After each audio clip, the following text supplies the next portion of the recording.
আসসালামু আলাইকুম। আশা করি সবাই ভালো আছেন।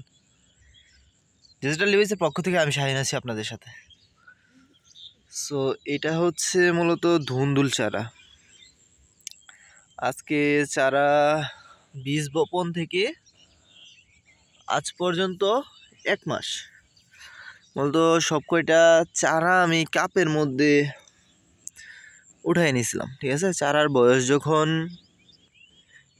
10 দিন অথবা 15 দিন, আনুমানিক একটা হিসাব 10 অথবা 15 দিন, তখন মূলত আমি ধীরে ধীরে চারাগুলো মূল জমিতে স্থানান্তর করছি। আর এখানে আমি লাইন করে দিছি, কারণ হচ্ছে যে দেখতে পাচ্ছেন যে পানি পানি হওয়ার কারণ হচ্ছে চারদিকে দেখেন ধান ক্ষেত, ঠিক আছে।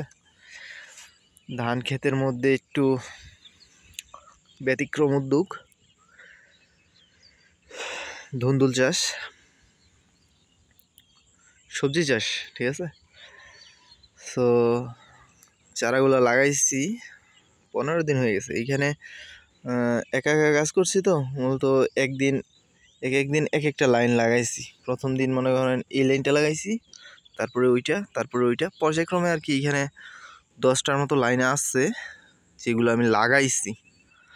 আরও লাইন হবে আনুমানিক 3টা অথবা 4টা। হচ্ছে কি, এই যে চারা শর্ট পড়ে গেছিলো। চারা শর্ট পড়তো না, আমি হিসাব করে বীজ দিছিলাম, কিন্তু শীতের কারণে চারা সব গজায় নাই। এই কারণে আবার দ্বিতীয়বার বীজ দিলাম। বীজগুলার আল্লাহর রহমত এইবার প্রায় 95% বীজ গজায় গেছে। 5% বীজ নষ্ট হয়ে গেছে, যেগুলো এখনও গজায় নাই। জানি না কীরকম হবে, কারণ এখন রোদ, একটু দিনে তাপ পাওয়া যায়, হয়তো তাপের কারণে বীজগুলো গজায় যাবে। আর একটু চ্যালেঞ্জিং দেখেন অবস্থা, পানির অবস্থা দেখেন। আর একটু শ্রম বেশি দিতে হয়, কারণ হচ্ছে এই পানিগুলা জন্য আমার এই আলাদা ড্রেন করতে হয়েছে। একটু ড্রেন সিস্টেম আর কি, খুব বেশি গভীর না, এখানে 4 ইঞ্চি গভীর হবে, ঠিক আছে। আর দেখেন এখানে যে এই বেডগুলা করছি, এই বেডগুলা 2 ইঞ্চি অথবা সর্বোচ্চ গেলে 3 ইঞ্চি, 2-2.5 ইঞ্চি উঁচু হইব, এত উঁচু হইব না, ঠিক আছে। বেডগুলা করছি। আর চারা আলহামদুলিল্লাহ ভালো, দেখি কীরকম হয় শেষ পর্যন্ত। একটা সবজি প্রজেক্ট তো মিনিমাম 3 থেকে 4 মাস, আর গাছ লাগাইছি অলরেডি 15 দিন হয়েছে।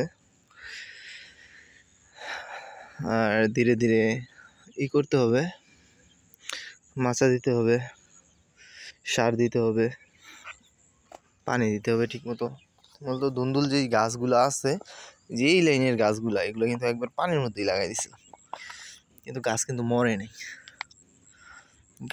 নাই। প্লাস নতুন শাখা প্রশাখা জন্মায়া গাছ সুন্দর হয়ে যেতেছে।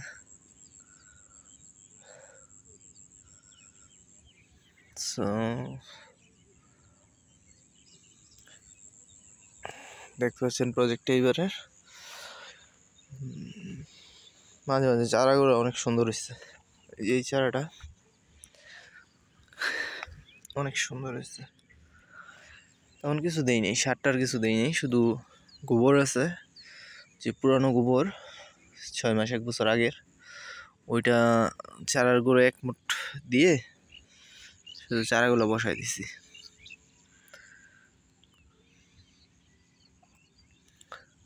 আজকের ডেটটা হচ্ছে 3 ফেব্রুয়ারি 2025।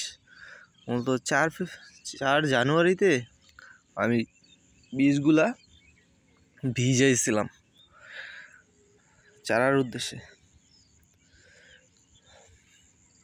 হিসাব করছিলাম যে 400 চারাই হয়ে যাবে, ওই হিসাবে বীজ আনছিলাম। 400 চারাই লাগবে, কিন্তু বীজ গজায় নাই, অনেক বীজ। তো অসুবিধা নাই, বীজ চারা হয়ে যাবে আবার 4-5 দিনের ভিতরেই। এই পাশটা হচ্ছিল গভীর, অনেক গভীর, কাদা ছিল, এই কারণে করতে পারিনি।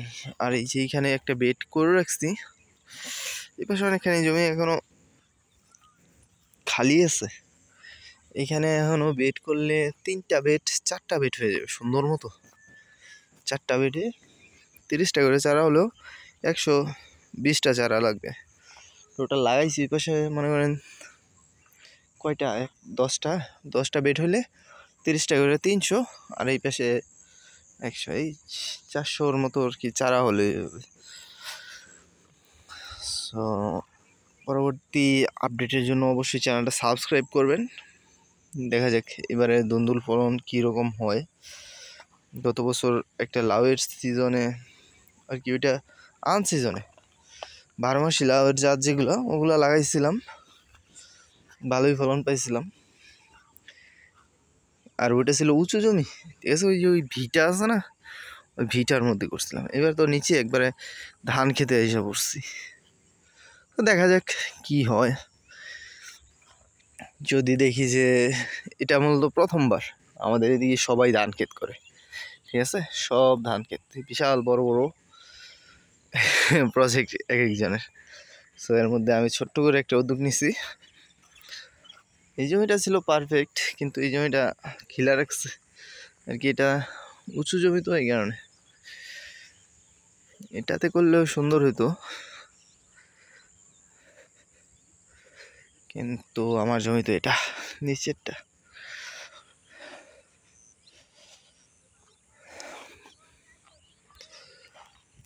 তো ভিডিওটা আজকে এই পর্যন্তই, আর ওই